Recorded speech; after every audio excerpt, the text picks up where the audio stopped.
Hey guys, I'm Madison. Welcome back to my channel, MaddCrafty.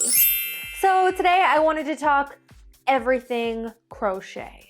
While this is currently not a crochet tutorial channel, I thought because I am so in love with crochet and I crochet so much that I would give some tips and tricks that I kind of wish I knew 5 years ago when I started crocheting. So first the tips, and then I will attempt to show you every single thing I have ever crocheted. And I promise to link all of the patterns I used, where I got them, all of that detail in the description box below. Okay, so you decide you want to learn how to crochet. Amazing. So I suggest going to Michael's, and instead of getting individual hooks, try to find a pack of like 10 hooks or 5 hooks. Amazon has packs of like 20 hooks. They've got a lot. So you want a variety because different projects require different hook sizes. So you're new to crochet and you maybe don't even know what a pattern is and you don't know how to read the patterns yet. That's okay. I suggest going to YouTube and finding tutorials that you can watch and follow as you go along. I watched tutorials for 2 years before I even started to learn how to read a pattern because it is a little tricky if you're a beginner. But once you start to read patterns, when you get a pattern, they will tell you what kind of yarn they used, what kind of hook, how much time it took, etc. So when you see a pattern on Etsy or Ravelry or anywhere else, it's going to give you all that information so you can go and buy the proper yarn for the project. So now I suggest making accounts on Pinterest, Etsy, and Ravelry. I then suggest going onto Facebook and finding a crochet group to join. They have tons of groups. They have crochet for beginners, they have everything crochet. Find a group, join it. It's very helpful. Okay, so let's say you're on Etsy and you find a crochet top pattern that you really want to make. Before you buy it, you want to search the name of the top and the user. You want to do that because sometimes the designer will put it up for $5 on Etsy, but actually have it for free on their personal blog, or they might even have a free YouTube tutorial. So instead of spending $5, check somewhere else because often the prices vary. So before you get any pattern, I suggest going to Google, really searching and trying to find the cheapest price. As a beginner, the first thing I would try is a scarf, okay? Scarves are pretty easy. It's just a rectangle. You can do a single crochet, a double crochet, a bunch of different things, but basically it's kind of the same thing, you know, over and over and over again. So that's a really good beginner project. And then from scarves, you can go on to blankets because again, it's just pretty much the same thing, just on a way bigger scale. And lastly, crochet can be super frustrating. You can crochet an entire project, this has totally happened to me before, and then you can hold it up and you will see that you crocheted on a diagonal, or you missed a stitch, or you did something crazy, and then you end up frogging and you get mad at it. That is okay, you'll feel better the next day. So just know it's gonna happen, you're gonna mess up, you're gonna start over, but just like anything else, the more you practice, the better you'll get, so just stick to it. I'll probably throw in some more tips along the way, so let's get started on everything I've ever crocheted. That kind of rhymed. Okay, first let's start with my backdrop. Okay, so my backdrop is actually a blanket. I made this 2 years ago. I don't have a pattern for this one because all I did was create tons of granny squares. The granny squares are, you know, the squares you see back there. And then I just followed a pattern on how to attach them. As you can see, there are a lot of holes in it, so it's not maybe the best blanket, but it looks really cool over like a rocking chair or hanging over a crib or on the end of a bed. But for me, it looks best back there, so I keep it back there. Second of all, let's talk about the dress that I am wearing. This is the first dress that I ever crocheted, and it came about because I watched this movie called Just Go With It, which is now one of my favorite movies of all time. I think I've seen it like maybe 100 times now. There's a scene with Jennifer Aniston and she wears this dress. Okay, stop, another tip. So if you're ever watching a movie or a TV show and you see someone that has a crochet outfit on, chances are a fellow crocheter also saw that outfit and then went ahead and created a pattern for it, which is exactly what happened here. I saw the dress on Jennifer Aniston in the Just Go With It movie. I went to Google and all I typed was Just Go With It crochet dress, and someone made the dress. Someone created this, which is kind of wild. So then I went ahead and I made it myself. So this is the Just Go With It dress, and it's one of my favorite things that I've ever made. Okay, next up is something that I just made actually. I did not purchase this as a set. I actually found the top pattern on one website and I found the skirt pattern on another website, and I thought that they would look really cute together, so I decided to make it. Both I say would be for advanced beginners. The skirt is actually way easier than you would think. You can make it really long if you want, you can make it really short. I used Cotton Fair for this outfit, which is the same kind of yarn that I used for the Just Go With It dress. Cotton Fair is my favorite for like full-on outfits, so love them. I also really love this top because you can see that you can undo the knot. So like this, right? So you can make it a little, cinch it in a little tighter if you want. So I think that's really cute. Another thing that I love to do is I love to take screenshots of all the different kinds of tops and bottoms I like and then drag them on my desktop to see which ones I think look cute with shorts or a skirt or pants or kind of anything like that. So mix and match is a lot of fun. Okay, so I'm gonna rewind a little bit and talk about scarves. So scarves are great for a beginner. You find a stitch you like. Let's say you only want to do double crochet. You can make an entire scarf out of double crochet, which is what this is right here. Something I love to do is I like to pick one color, like I did here, the navy blue, and then pick fun colors for the end and just kind of make like a thick chunky scarf. Looks like this. There's no pattern for this. I just double crocheted the whole thing and I used Lily's Sugar and Cream. Here's another idea. So for this one, I want it to be kind of like a shawl blankety sort of thing. So it's really chunky.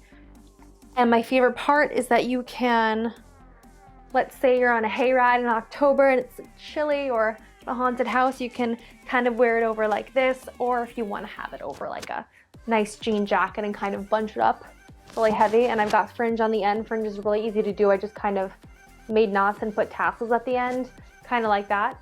I like to pick colors that are in the same color family. So this is for fall. So we did like yellows, browns, you know, peaches, orangey yellows. So they kind of all look good when you bunch them together. And then again, this is another standard stitch one. I think this is a V-stitch. I actually don't even remember what kind of stitch this is, but yeah, I just kind of found a stitch and I stuck with it the whole way. And this one's really thin. Good for maybe when it's not as cold.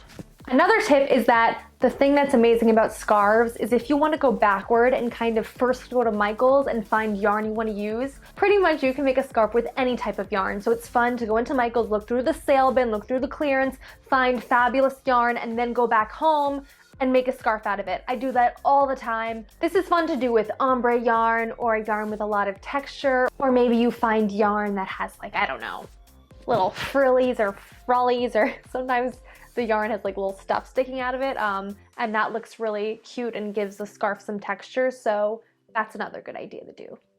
Okay, let's talk about another one of my favorite things, earrings. These are great for gifts. These are great to sell at a craft fair, at an event. They are quick to make. I make each of these in about 10 to 15 minutes, except maybe I've gotten quicker over time, so maybe now it's more like 8 minutes. I love making these in tons of different colors. My friends love them. They're very like Coachella, very summery, very fun. If you're saying, oh my goodness, I don't know how to attach the actual fishhook earring to the crochet piece, that's also really easy. If this is something that you maybe want to do, I suggest getting like a jewelry kit. I'll attach a link to the one that I use. It kind of has all those pliers and little jewelry things. And then you just get some jump rings and you get fishhook earrings at Michael's, and you can really easily make these. If you can see, these are kind of like hard. They don't feel soft and they're not bending. That's because I use fabric stiffener on them. So once I'm done making a bunch of earrings, I lie them out on a kind of like a plastic bag or something. And I take this fabric stiffener and I spray them all, I soak them in them, wait till they're dry, flip them over, let them soak again, let all of that fabric stiffener juice soak up in the yarn, and then the next day you'll see that they have got like a hard feel. That's kind of what you want. You don't really want floppy earrings that are like getting caught in things. You want them to be firm, so definitely do that if you want to start making earrings. Also, let's say you're kind of not a flower type of person. You can make earrings out of anything. You would be shocked at the things you can find on the internet. Honestly, even if you wanted Olaf crochet earrings, they have it.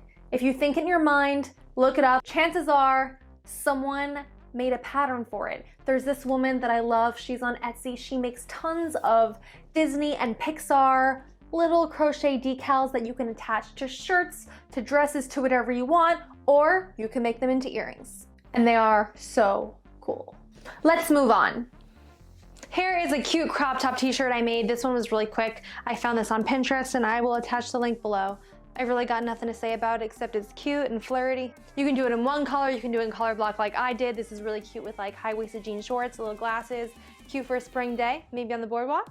That's the t-shirt. Okay, so let's talk about crochet bags. This bag is the first one that I ever made without a pattern. Honestly, it wasn't that crazy because it's pretty much just a big circle. I just kept switching the colors. What I did was I made 4 big circles like this. 2 of them are the colors and 2 of them are just this dark blue. And I basically just kind of stitched it together. This was the first bag that I ever created totally by myself without following any sort of pattern.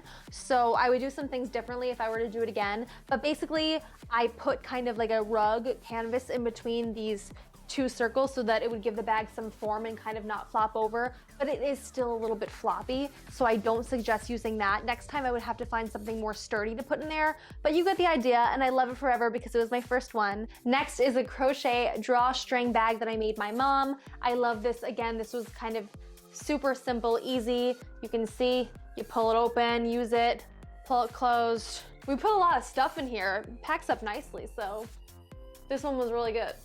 Next is this little knapsack. I love this. It has lasted so long. It kind of stretches out, but that's okay because I like my bags to hang loose. So it looks like this. We've got 2 straps on the back. You can open it up. I added a button like it says in the pattern.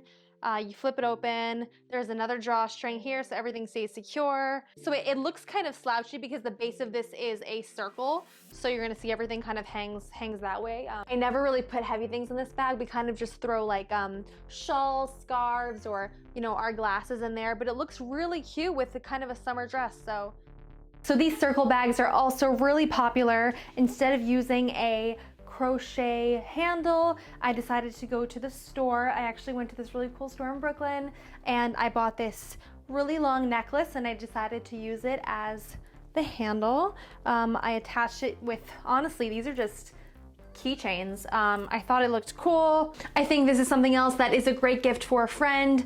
I used special thick chunky BERNAT yarn for this. I love this yarn. This is perfect. It can fit a cell phone, it can fit a wallet. Just keep it by. And I just broke it. Okay, a little tip on if something like this happens. So you can see I broke it, right? So now, like the earrings, since you have that plier set, you're just gonna take a jump ring, attach, and boom, it's all fixed. So that is a good item to have, no matter what kind of crafter you are. Gonna go fix this, be right back. Here is a really nice sized Marga Tote. It was really easy to make, definitely a great beginner project. You could wear it over one shoulder or across your body, which is another reason I love it. Here is a circle crochet rug that I made. I love it, my dog loves it. The reason it's great is because you can make this as big as you like. I could have kept going. I can even still keep going if one day I decide to make it bigger. Another reason why I love this pattern. Here is another pattern that I love, a crochet beach cover-up. This is great. This was really easy for a beginner. You're basically making the front and the back exactly the same, and then you really easily attach it, so I highly recommend this one. This one is actually a plain regular cardigan, but I think it looks really cute over a bikini or a summer outfit, so I usually wear it in the summer versus the winter. I love when cardigans like this are open because you can actually turn it around and wear it the other way and it looks totally different. You could add a belt. Let's say you're at the beach all day and then you're going out to a nice outdoor dinner. You could just flip it around, add a cute little belt, and you're ready to go. And finally, some really kind of random stuff. First off, I have this crochet rainbow. I actually have an entire YouTube video on how to make this and also how to make a ginormous sized version of this. I have it hanging in my room over my bed. So this is the rainbow. I will attach the link to that video, of course. Next, I once had this request to make pineapple hats for these 2 little cute twin baby girls, and this is a picture of that. All right, it's time to talk about sweaters. So I think I probably had the hardest time making sweaters. If you could see from my picture earlier, I had fails like that, a lot, lots of fails. While we're talking about sweaters, I have one other tip. So you can see I crocheted this sweater here 2 years ago. The second year I actually ended up unraveling the entire thing, so I had a whole new big ball of yarn, and I reused it and I made something else out of it. So if you want to make a sweater and the next year you realize that you don't really like it anymore, you just unravel it and recycle the yarn. Also, if you ever crochet a sweater and you have leftover yarn, you can always make booties to match the sweater. It kind of looks really cute when you wear the sweater, and like, I don't know, cute little leggings, and then you walk around the house or wherever you're at in your little booties too. It's matching, it's really cute, so I recommend that too. Honestly, I think I've only made 2 or 3 sweaters, and I don't have them anymore because I unraveled both of them and made them into other things, so there you go. Okay, so now let's talk about one of the most popular items, which I would say is a crochet top. Looking at crochet tops on Instagram is what made me initially learn how to crochet, because I said, oh my gosh, I want to do that too. Don't be intimidated by these. They really aren't that bad or that hard. You just kind of have to get used to making cups. Now, cups come in different forms, triangular, more circular. There's a lot of different cups out there, but they're all pretty much kind of made the same. Once you learn how to do your first cup, you'll see that all of the cups are very similar and you get used to it quickly. Also, if you're gonna do crochet tops or anything for that matter, it's a really good idea to get stitch markers. This is really helpful when you're using dark colored yarn, or if you're someone that just kind of, like me, kind of gets crazy when you think, oh my gosh, should I miss a stitch? Is this the right one? So you can purchase stitch markers, or you can take a little piece of ribbon and kind of keep wrapping it around the holes. You'll see when you eventually watch a YouTube video or read a pattern, they say, put your stitch marker on this one, blah, blah, blah, blah, blah. So that's really helpful, especially if you're a beginner. So I'll post the patterns to the ones I showed you in the pictures below so you can kind of see which ones you liked. But honestly, there are tons out there. Just go look. Maybe just start out with a very basic crochet bra top. You can write crochet bra top for beginners. You'll find a YouTube tutorial on that. Just maybe start by making cups, and then you can go crazy eventually. And last but not least, blankets. Okay, blankets are the best. They're the most fun thing to make in my opinion. They make amazing Christmas gifts, birthday gifts. Who doesn't need another blanket in their house, right? My favorite yarn for making blankets is BERNAT blanket yarn. They have it in tons of colors. That is what I made this one with. It's $10 a ball, often on sale, often buy one, get one half off. Always a deal on the BERNAT. And BERNAT blanket yarn is also really great for scarves. Another reason I love it is it's very forgiving. If you make a mistake, you kind of can't always tell, so it's really good for beginners to start with. So if you've watched this entire video and instead of being excited, you're just plain scared or maybe not ready, I highly recommend trying looming first. That's what I did first. Go to the craft store and buy a loom or a loom set. You can loom blankets, you can loom sweaters, you can loom a dog sweater. This is also great if you have a kid that kind of maybe is into crochet and you think, maybe they're a little too young for crocheting, but let me start them on the loom. There are tons of great looming YouTube tutorials out there, so I was kind of addicted to doing that for a while too. Also, another really quick tip, as you're printing out all these patterns that you want to make one day or that you want to save, I like to use a binder, punch holes in it, keep all of your patterns in one place. It's just easier.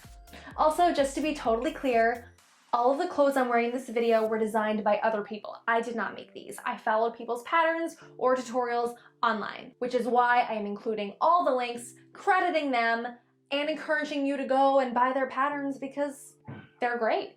Also, whenever you're using someone's pattern, whether you're reading it for free on their blog or you buy it from Etsy, make sure to read the whole thing, especially the notes from the designer. I say that because sometimes they may say, you cannot make these and sell them for yourself. This is only for personal use or a gift. There's always kind of a note about that, so make sure you don't skip over anything because you don't want to get sued. I think that's it. Thank you so much for watching. I hope you enjoyed. If you liked it, I would really appreciate it if you liked it. And if you want to subscribe to see more fun, cool, mostly adult crafts, definitely do that. You can find me on Instagram at MaddCrafty, and I'll see you next time. Bye!